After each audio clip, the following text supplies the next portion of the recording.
Welcome friends, Jai Bharat, Jai Hindustan. This is Mayank Rajesh and you are watching Info and Study. Friends, we are doing a very important series of language and literature in ancient Indian history, and in this segment today we are going to discuss Jain literature, Jain साहित्य पे हम बात करने वाले हैं। जब हमने इस महत्वपूर्ण श्रृंखला की शुरुआत की थी उस समय हमने इसकी शुरुआत की थी संस्कृत से, और वही मैंने बताया था कि इस पूरी श्रृंखला में we will talk about the Sanskrit, we will talk about Pali, we will talk about Prakrit and we will talk about Tamil literature as well. तो हमने संस्कृत से शुरू किया था, फिर हमने बौद्ध साहित्य देखा था, जहां हमने बौद्ध साहित्य की मुख्य भाषा जो थी वो पाली थी, लेकिन उसके अलावा कुछ बौद्ध साहित्य प्राकृत और संस्कृत में भी देखे गए, उसकी भी चर्चा हमने की थी। आज हम देख रहे हैं जैन साहित्य, और इसकी जो मुख्य भाषा है, अगर शुरुआती दौर की भाषा देखी जाए तो अर्धमगधी यानी कि जो कि प्राकृत का ही एक स्वरूप है वो था। जैसे आप देखेंगे कि मुख्य भाषा अगर कहा जाए बौद्ध धर्म का तो पाली, लेकिन जैन धर्म में देखेंगे तो मुख्य भाषा अर्धमागधी या आप कहेंगे जो प्राकृत, अर्धमागधी प्राकृत। ठीक है, तो ये तो मुख्य भाषा थी, लेकिन और भी साहित्य लिखे गए जैन लिटरेचर में, और भी टेक्स्ट लिखे गए जो कि दूसरी भाषाओं में भी थे, जैसे कि संस्कृत में थे, कन्नड़ में थे, तमिल लिटरेचर में आप देखेंगे। तो उन सब चीजों की भी हम लोग चर्चा करेंगे, लेकिन मेन जो लैंग्वेज या भाषा होगी जैन साहित्य की ओरिजिनल, जो कि शुरुआती दौर में होगी, वो होगी जो भाषा वो होगी अर्धमगधी या प्राकृत। उसको अर्धमागधी प्राकृत का ही एक स्वरूप है। ठीक है, तो अब हम इसको देखना शुरू करते हैं जैन लिटरेचर को। देखिए, जब हम जैन लिटरेचर को पढ़ते हैं तो सबसे पहले एक बात समझ लें कि जैन धर्म के बारे में समझ लेते हैं कि जैन धर्म जो था, पूरा तो नहीं समझेंगे, जैन धर्म हम डिटेल में पढ़ चुके हैं, ठीक है, लेकिन इस टॉपिक के हिसाब से थोड़ा सा हम जान लें कि जैन धर्म के बारे में अगर आप देखें, अगर हम जैन लिटरेचर पे बात कर रहे हैं तो सबसे पहले जान लें कि जैन लिटरेचर क्या है। भाई, ये जैन धर्म के बारे में बताएगा, रिलीजन के बारे में, इसकी टीचिंग्स यानी शिक्षा और सरमन उपदेशों के बारे में बताएगा, फिलॉसफी यानी दर्शन के बारे में बताएगा, और इसमें जो कथाएं हैं, स्टोरीज हैं, उनके बारे में ये बताता है जैन लिटरेचर। ठीक है, जैन धर्म की अगर हम बात करें तो देखिए, जैन धर्म का प्रारंभ जो है वो महावीर स्वामी के समय से नहीं होता। ये बात हमेशा देखिए मैंने कट किया है, जैन धर्म का प्रारंभ यानी कि बिगिनिंग ऑफ द जैन धर्म, ठीक है, वो नहीं होता महावीर स्वामी के समय से। जैसा कि आप जानते हैं कि जैन धर्म जो है, उस महावीर स्वामी तो अंतिम तीर्थंकर थे, 24वें तीर्थंकर, ठीक है, 23वें तीर्थंकर थे पार्श्वनाथ, 24वें तीर्थंकर थे महावीर स्वामी। ठीक है, उनके पहले महावीर स्वामी के पहले 23 तीर्थंकर हुए, और पहले तीर्थंकर ऋषभदेव थे, आप जानते हैं। तो महावीर स्वामी तो नहीं थे। जैन धर्म बहुत पुराना है, बौद्ध धर्म से भी पुराना है, ये आप जानते हैं, लेकिन वर्तमान जैन धर्म जो है वो महावीर स्वामी की शिक्षाओं पर आधारित है। तो ये आपको बेसिक डिफरेंस, जैन धर्म की शुरुआत महावीर स्वामी के समय से नहीं होती, ये बात जान लीजिए, लेकिन वर्तमान जैन धर्म का जो टीचिंग है या जो लिटरेचर है वो आधारित है महावीर स्वामी की शिक्षाओं पर। सबसे बड़ी बात यहां पर। अब देखिए, जैन लिटरेचर की अगर हम बात करें तो प्राचीनतम अर्लीस्ट अगर कहा जाए जैन ग्रंथ तो 14 पूर्वों को माना गया है, 14 पूर्व, पूर्व थे ये। ठीक है, बाद में यहां पे 12 अंग, इनका स्थान 12 अंगों ने ले लिया। 12 अंग क्या है ये अभी हम समझेंगे। तो यहां तक आपने समझ लिया, ठीक है। और एक चीज और समझ लीजिए कि प्रथम श्रवण साहित्य भारत का जो है वो जैन साहित्य ही है। श्रवण साहित्य का मतलब श्रुति साहित्य। देखिए, आपने श्रुति पढ़ा होगा किसमें, आपने श्रुति की बात हमने वैदिक पीरियड से संस्कृत भाषा जब पढ़ रहे थे तो वहां श्रुति साहित्य की बात हमने की थी, ठीक है, लेकिन वो हमारा कॉन्टेक्स्ट क्या था, संस्कृत से, सनातन धर्म से रिलेटेड श्रुति साहित्य की हमने बात की थी, जहां हमने बताया था कि चारों वेद, ऋग्वेद, सामवेद, यजुर्वेद और अथर्ववेद, और उसके अलावा उनके ब्राह्मण, उनके अरण्यक, ठीक है, और उपनिषद, ये जो है यही जो है ये श्रुति साहित्य में आते हैं। श्रुति साहित्य का मतलब सुन सुनकर जो आगे बढ़ा, बाद में कंपाइलेशन हुआ, ये सारा डिटेल में बता चुका हूं। लेकिन माना जाता है कि इनसे भी अगर श्रवण साहित्य की बात करें यानी श्रुति साहित्य की बात करें तो भारत का जो प्राचीनतम श्रुति साहित्य अगर रखा गया है तो जैन साहित्य है। श्रुति साहित्य मैंने वहां सनातन धर्म और संस्कृत भाषा के कॉन्टेक्स्ट में बताया था, क्योंकि देखिए वैदिक पीरियड आर्यों का समय था और वही समय है जब वेदों को लिखा जाता है और वहीं से श्रुति साहित्य की बात होती है। लेकिन जैन साहित्य की अगर हम बात करें तो ऋषभ देव की मूर्ति इंडस वैली सिविलाइजेशन में भी पाई गई है, ऐसा कहा जाता है। तो वैदिक पीरियड से पहले की बात है, अगर जो पहले तीर्थंकर कौन थे, ऋषभ देव, इनकी मूर्ति इंडस वैली सिविलाइजेशन में मिलती है तो कहीं ना कहीं लिंक इसका जो है जैन धर्म का, अगर ऋषभ देव चूंकि पहले तीर्थंकर माने जाते हैं तो वैदिक पीरियड से पहले का है, ठीक है। इसलिए माना जाता है कि प्रथम श्रवण साहित्य या श्रुति साहित्य भारत का जो है वो जैन साहित्य है। तो ये ध्यान रखिएगा, ऐसा ना हो कि कहीं कंफ्यूज हो जाए कि आपको दे दिया जाए कि चारों वेदों में से कि वेद जो हैं या उनके आरण्यक उपनिषद या ब्राह्मण जो है वो प्रथम जो श्रुति साहित्य के रूप में देखे जाते हैं, तो ऐसी गलती मत कीजिएगा। वो श्रुति साहित्य जरूर है लेकिन वो सनातन धर्म या संस्कृत भाषा के कॉन्टेक्स्ट में उनके संदर्भ में है। तो ये बात आप समझ लीजिएगा, ये इंपॉर्टेंट है, इसको ध्यान रखिएगा, ठीक है, इसको ध्यान रखिएगा। यहां तक हमने समझ लिया। अब देखिए जो जैन लिटरेचर है आप समझिए, मैं आपको बताऊं कि 14 पूर्व महावीर स्वामी के पहले इन्हीं 14 पूर्वों में जैन धर्म के जो है सिद्धांत है होते थे। बाद में 12 अंगों द्वारा इनको रिप्लेस कर दिया गया, ये मैं बताऊंगा अंग क्या है, ठीक है। यानी कि 14 पूर्व और 14 पूर्व में महावीर स्वामी के भी सिद्धांत जो हैं वो कंपाइल्ड है, ऐसा कहा जाता है, ठीक है। अब देखिए यानी महावीर स्वामी के बाद की मृत्यु के बाद ये लिखा गया आगम। देखिए ये जो है लिटरेचर, ये वर्तमान जैन धर्म पे आधारित कौन सा है, महावीर स्वामी पे आधारित, वर्तमान जैन धर्म महावीर स्वामी पे आधारित है और इसी का लिटरेचर है आगम, ठीक है। तो जैन साहित्य जो है ये आगमों पे आधारित है, ठीक है। यहां पे समझिएगा जैन साहित्य आगम क्या है, जैन साहित्य है, ठीक है। वर्तमान जैन धर्म महावीर स्वामी की शिक्षाओं पे, उनके सिद्धांतों पे आधारित है और वो है आगम। तो इसमें भी 2 तरह के साहित्य हैं, ठीक है। प्राचीनतम, देखिए यहां पे तो मैंने बता दिया प्राचीनतम 14 पूर्व है। यहां पर देखिए कि जैन लिटरेचर को हम 2 पार्ट में बांटेंगे, एक आगम, ठीक है, आगम, और दूसरा नॉन आगम। अब समझिएगा, थोड़ा सा अंतर समझ लीजिएगा इसको कि जैन साहित्य को बेसिकली ये श्वेतांबर गुट के साहित्य हैं, ठीक है। मैं बताऊंगा अभी, श्वेतांबर दिगंबर पहले भी बताया हुआ है। श्वेतांबर जो एक सेक्ट है, ठीक है, गुट नहीं कहेंगे, सेक्ट कहेंगे, ठीक है। श्वेतांबरों का ये साहित्य है। तो देखिए जैन लिटरेचर को मुख्य रूप से हम 2 पार्ट में बांटते हैं, आगम और नॉन आगम। अब आगम क्या है, देखिए कानूनिकल टेक्स्ट है, इसी को सेक्रेड बुक्स कहते हैं, ठीक है, सेक्रेड बुक्स कहते हैं। और है क्या कि महावीर स्वामी की ओरिजिनल शिक्षाओं पे, जो ओरिजिनल शिक्षा जो श्वेतांबर मानते हैं कि ओरिजिनल टीचिंग्स पे जो आधारित है वो आगम है, ठीक है। और इनका लैंग्वेज जो है अर्धमागधी है, जो कि प्राकृत का ही एक फॉर्म है, ए फॉर्म ऑफ प्राकृत। कहीं कहीं अर्धमागधी प्राकृत भी लिखा जाता है। ये अर्धमागधी क्या है, मगध के आसपास, आप जानते हैं कि मगध पाटलिपुत्र जो था उसी के आसपास का ये लैंग्वेज है, ठीक है।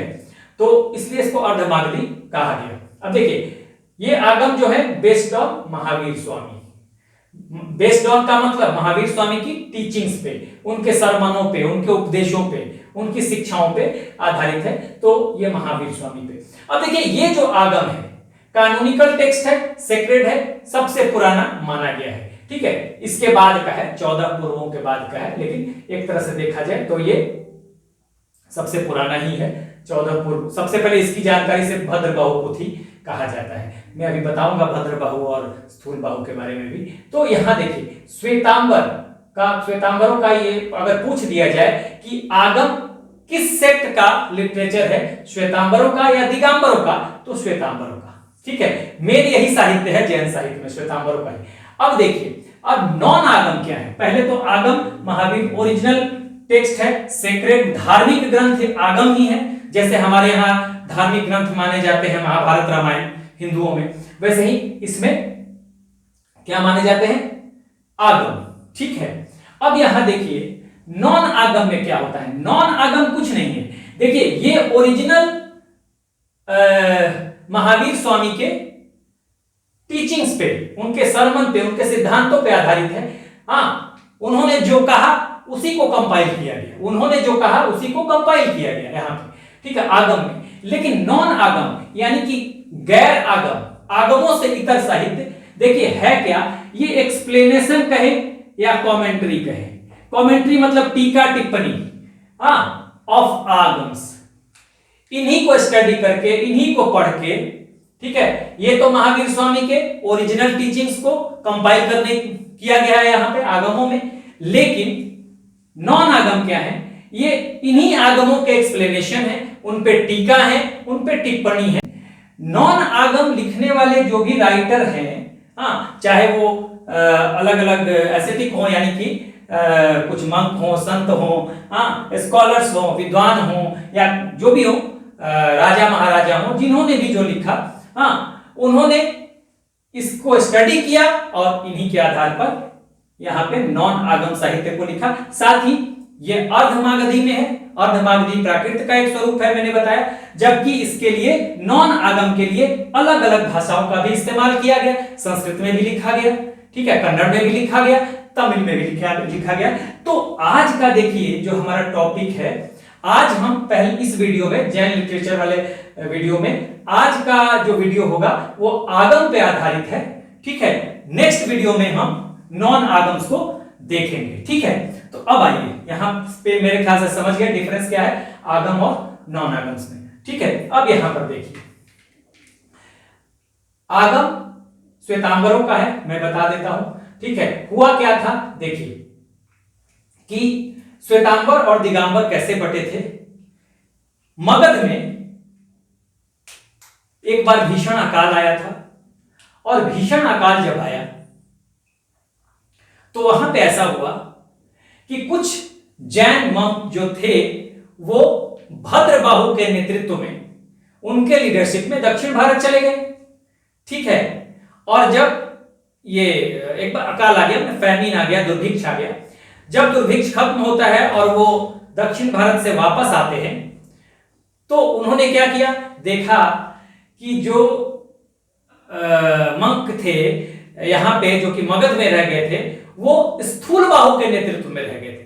देखिए ध्यान दीजिएगा, भद्रबाहु के नेतृत्व में कुछ मंक जो थे वो चले गए दक्षिण भारत, स्थूलबाहु के नेतृत्व में मगध में ही रह गए कुछ मंक जो हैं, बाकी जो मंक हैं जैन भिक्षु हैं वो रह गए। तो जब भद्रबाहु के नेतृत्व वाले जो भिक्षु हैं जो कि चले गए थे दक्षिण भारत, वो जब वापस लौट के आते हैं दुर्भिक्ष यानी अकाल खत्म होने के बाद, तो उन्होंने देखा कि जो स्थूलबाहु का ग्रुप है, ठीक है, उसने श्वेत कपड़े धारण किए हुए हैं।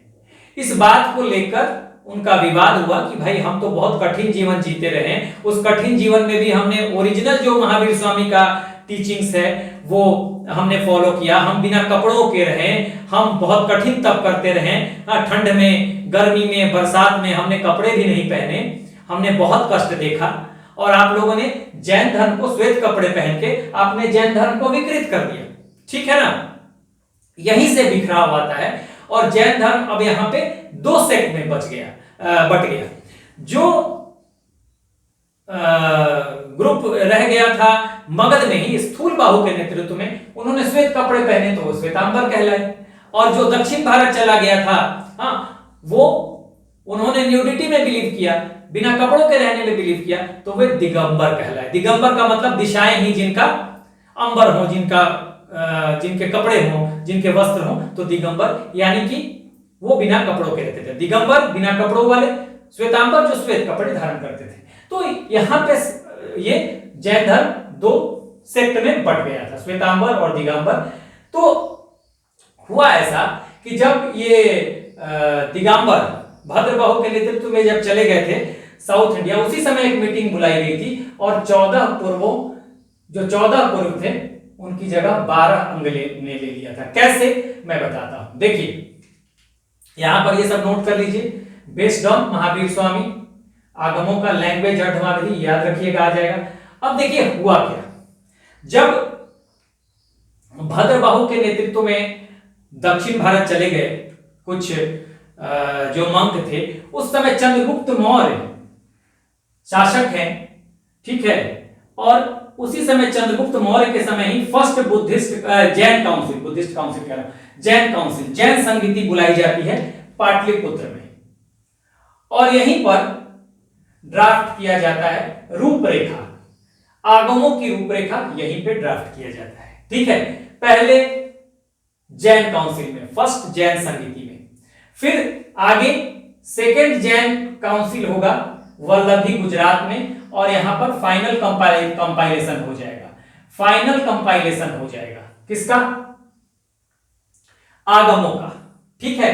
तो एक बात जानिए कि निर्माण क्षेत्र जो जैन लिटरेचर का है आगमों का, वो मगध है, ठीक है। अगर आ जाए कि कहा फाइनली इसका कंपाइलेशन हुआ आगमों का, तो मगध के क्षेत्र में, हिंदी में आ जाता है निर्माण क्षेत्र, ऐसा कहा जाता है लैंग्वेज में, तो आप कहेंगे मगध में, ठीक है।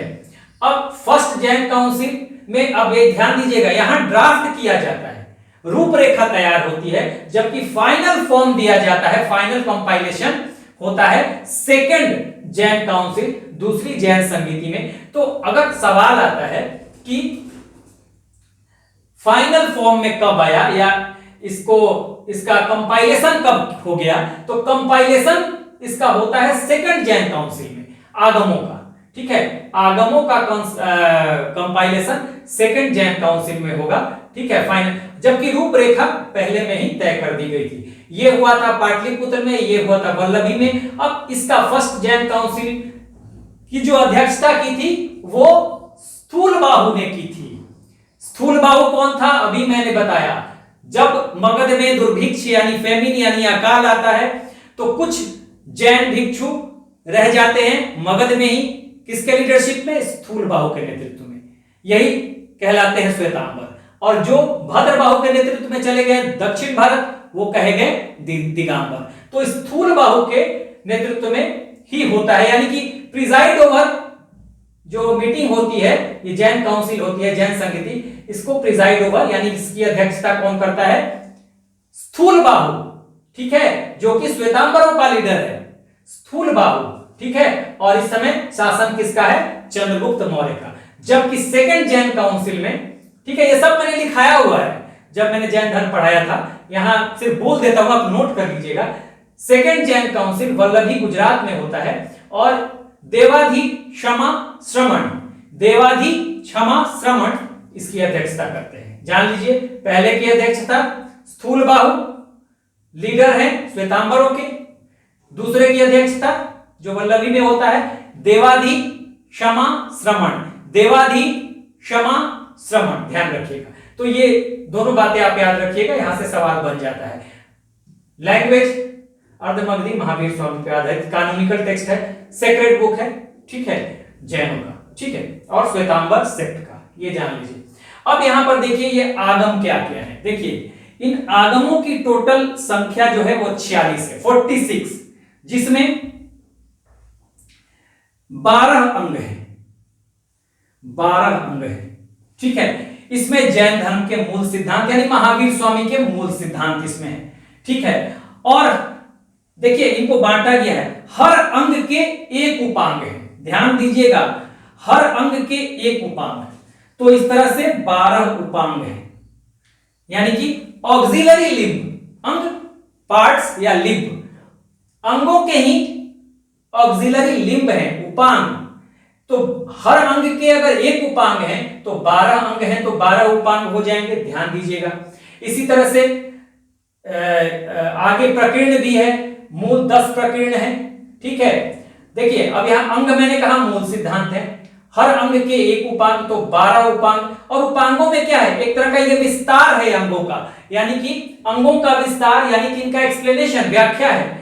प्रकीर्ण 10 है, इसमें परिशिष्ट कहा जाता है, ये थोड़ा इंडिपेंडेंट है इन सब से, जैसे मूल सूत्र, छेद सूत्र इन सबसे इंडिपेंडेंट है, परिशिष्ट इसमें है अलग से, अपेंडिक्स जिसको कहा जाता है। ठीक है, मूल सूत्र 4 है और इसमें क्या है, सरमन है, कर्तव्य है, नियम कानून है। किसके लिए? मंक एंड नन के लिए, यानी कि बौद्ध जैन भिक्षु और भिक्षुणियों के लिए उपदेश होंगे। हाँ, इनको क्या करना चाहिए, किन नियमों का पालन करना चाहिए, इनका कंडक्ट क्या होना चाहिए, ये सब मूल सूत्र में है। छेद सूत्र में भी यही चीज है, जो कि छेद सूत्र 6 है, 6।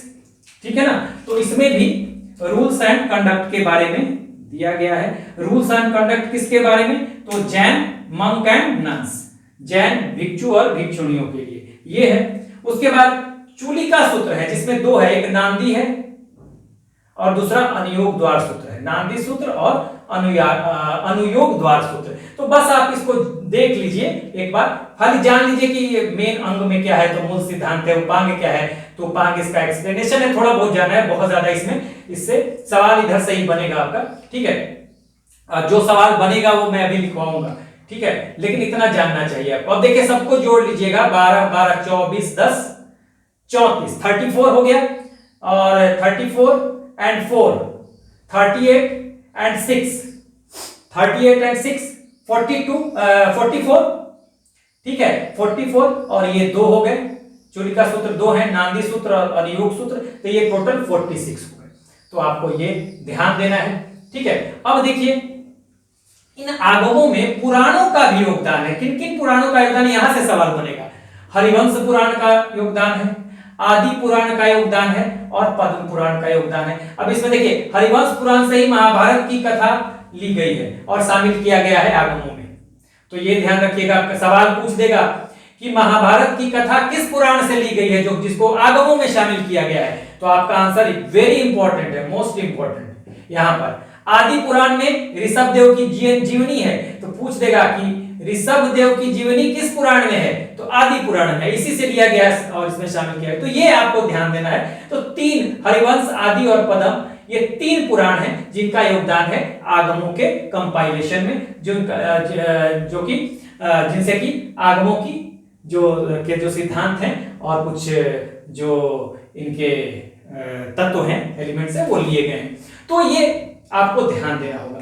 अब यहां पर आपको समझना क्या है कि अंग, कुछ महत्वपूर्ण अंग हैं। सारे अंगों को तो हम नहीं देखेंगे, जो एग्जाम में आते हैं उन अंगों को हम देख लेंगे अभी। हाँ, जो जिस तरह से सवाल आते हैं 4 या 5 हैं, तो उनको, जैसे भगवती सूत्र हो गया, आचरण सूत्र हो गया, तो ये सूत्र फॉर्म में है, बेसिकली सूत्र फॉर्म में है। तो आ जाता है कि सुमेलित कीजिए, यानी मैच कीजिए। ठीक है, एक कॉलम में दे देगा वो 4 या 5 नाम, और दूसरे कॉलम में दे देगा कि उनका सब्जेक्ट, विषय वस्तु क्या है। तो वो हम देख लेंगे, और वो एग्जाम में यूपीएससी में पूछा गया है। वैसे जेआरएफ नेट में भी इससे सवाल आते हैं, तो आप देख लीजिएगा। हमने यहाँ पर जो आपको बताया उसको देख लीजिए। सबसे प्राचीनतम जो ग्रंथ हैं जैन धर्म के 14 पूर्व है, बाद में यही जो है 12 अंग जो हैं, 12 अंग में ये 12 अंगों द्वारा रिप्लेस कर दिए जाते हैं, यही 12 अंग है। ठीक है, महावीर स्वामी के सिद्धांत भी इन 14 पूर्वों में हैं। तो आप ध्यान दीजिएगा, महावीर स्वामी के जो सिद्धांत हैं, ठीक है, ये इसमें 14 पूर्वों में महावीर स्वामी के सिद्धांत हैं। ये ध्यान, कहीं पूछ दे कि अगर ऑप्शन में हो महावीर स्वामी के सिद्धांत, ये 14 पूर्वों में है। ठीक है, संकलित है इसमें। तो अब आपको ध्यान रखना है, क्या क्या मैंने बता दिया। जैन धर्म का प्रारंभ महावीर स्वामी से नहीं है, लेकिन वर्तमान जैन धर्म जो है, हाँ, और उसका जो साहित्य है वो महावीर स्वामी की शिक्षाओं पे ही आधारित है। ठीक है, और जिसमें श्वेतांबरों का एक महत्वपूर्ण जो साहित्य माना जाता है वो आगम साहित्य माना जाता है। और अगर हम पूरा देखें तो जैन लिटरेचर को 2 पार्ट में बांट देते हैं, आगम और नॉन आगम। आगम जो है ये है महावीर स्वामी की ओरिजिनल जो शिक्षा है, शिक्षाएं हैं, जो टीचिंग्स हैं, जो सरमन है, उनके जो सिद्धांत हैं, उन्हीं को कंपाइल किया गया है। जैसा उन्होंने कहा वैसा कर दिया गया। नॉन आगम को हम अगले वीडियो में देखेंगे। और नॉन आगम क्या है भाई, इन्हीं आगमों के एक्सप्लेनेशन है, या कमेंट्री है, मतलब टीका टिप्पणी है, इनको स्टडी करके अलग अलग विद्वानों ने, अलग अलग स्कॉलर ने, मंक ने, साधु संतों ने लिखा है। और इनके लिए जैसे इसमें अर्धमागधी जो प्राकृत का एक फॉर्म है इस्तेमाल हुआ है, यहाँ पे अलग अलग लैंग्वेज का इस्तेमाल किया गया है।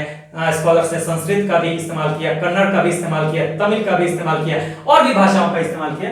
तो वो हम अगले वीडियो में देखेंगे। नॉन आगम जो लिटरेचर है उनमें कुछ जो महत्वपूर्ण किताबें हैं उनको हम अगले वीडियो में देखेंगे।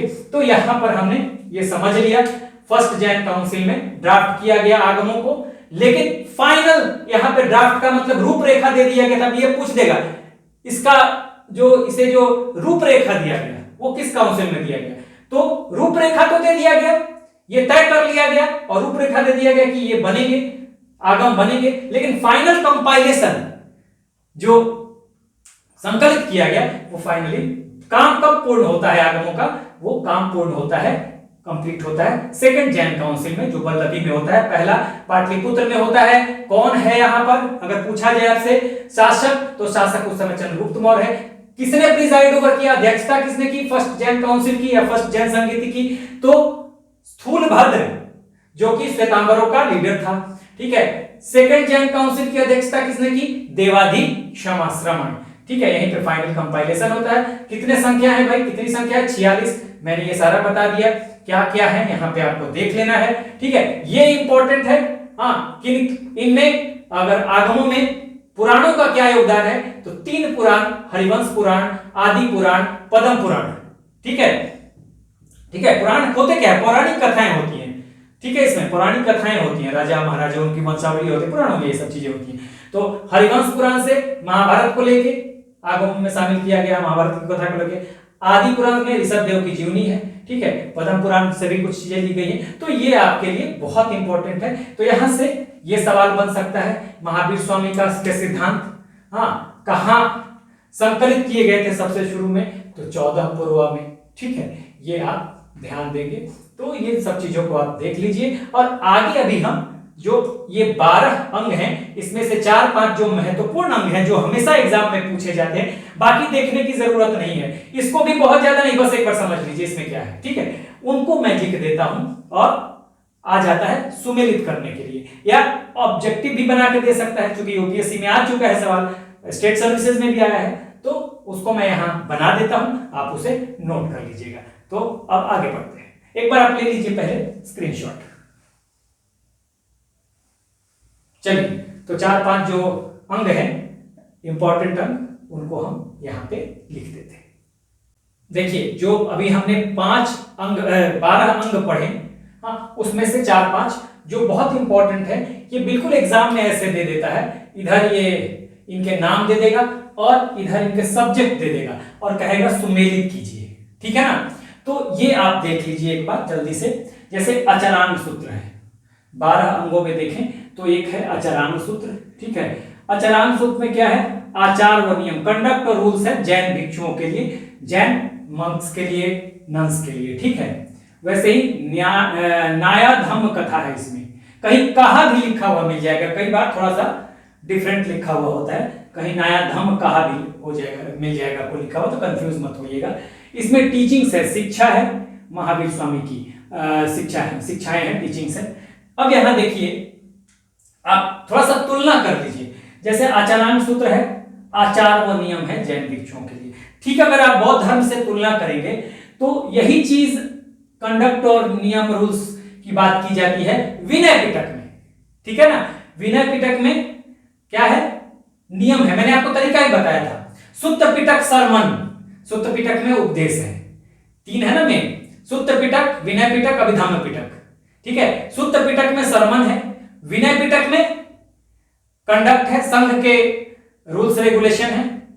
तो मैंने याद करने का तरीका भी बताया था, सुत्त पिटक सरमन यानी सुत्त पिटक उपदेश, विनय पिटक संघा, संघ के नियम कानून, और अभिधम्म पिटक दर्शन यानी फिलॉसफी है अभिधम्म पिटक में।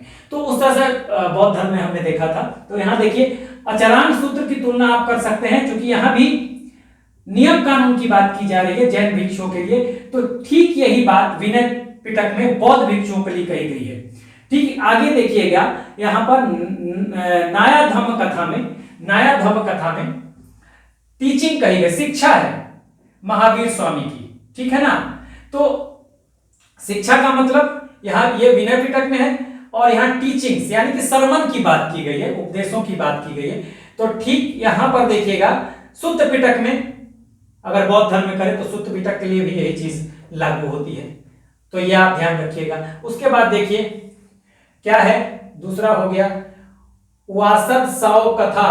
उवासद साव कथा, इसमें भी उपदेश संग्रह है, जो भिक्षुओं को उपदेश दिए गए महावीर स्वामी के द्वारा, जो उन्होंने भिक्षुओं को उपदेश दिया, तो उसमें उन्हीं का ये संग्रहों का सरमनों का जो सरमन्स है उसका कंपाइलेशन है, कलेक्शन है, ठीक है। उसके बाद देखिएगा अंतगण दशाओं कथा, बस इसको बस याद कर लीजिए, अंतगण दशाओं कथा। तो इसमें लाइफ है, जीवन है, किसकी जीवनियां हैं, कथाएं हैं, किसकी कथाएं हैं, जीवनियां हैं जैन मंक्स और नंस के, मतलब जैन भिक्षुओं की कथाएं इसमें लाइफ के बारे में बताया गया है। और भगवती सूत्र, इसमें जीवनी है, हाँ किसकी जीवनी है, किसके लाइफ के बारे में बताया गया है, तो महावीर स्वामी जो कि जैनों के 24वें और अंतिम तीर्थंकर थे। हाँ, और जो भी जैन साहित्य हैं आज आगम जिसकी हम बात कर रहे हैं वो इन्हीं की शिक्षाओं पर आधारित है। तो ये हमने देख लिया, मिलाने के लिए भी आ जाता है, कई बार ऑप्शन में भी दे देगा कि इसका सब्जेक्ट क्या है। तो ये कई बार ये यूपीएससी में आ गया है, ठीक है ना, यूपीएससी में आ गया है, कई बार पीसीएस में भी आया है। तो इन चीजों को आप, मैंने इसीलिए टेबल बना के बता दिया, तो आप देख लीजिए इसको। अच्छा एक चीज बात और, भगवती सूत्र में 16 महाजनपदों की जानकारी भी है, 16 महाजनपद। हमने महाजनपदों को पढ़ा था ना,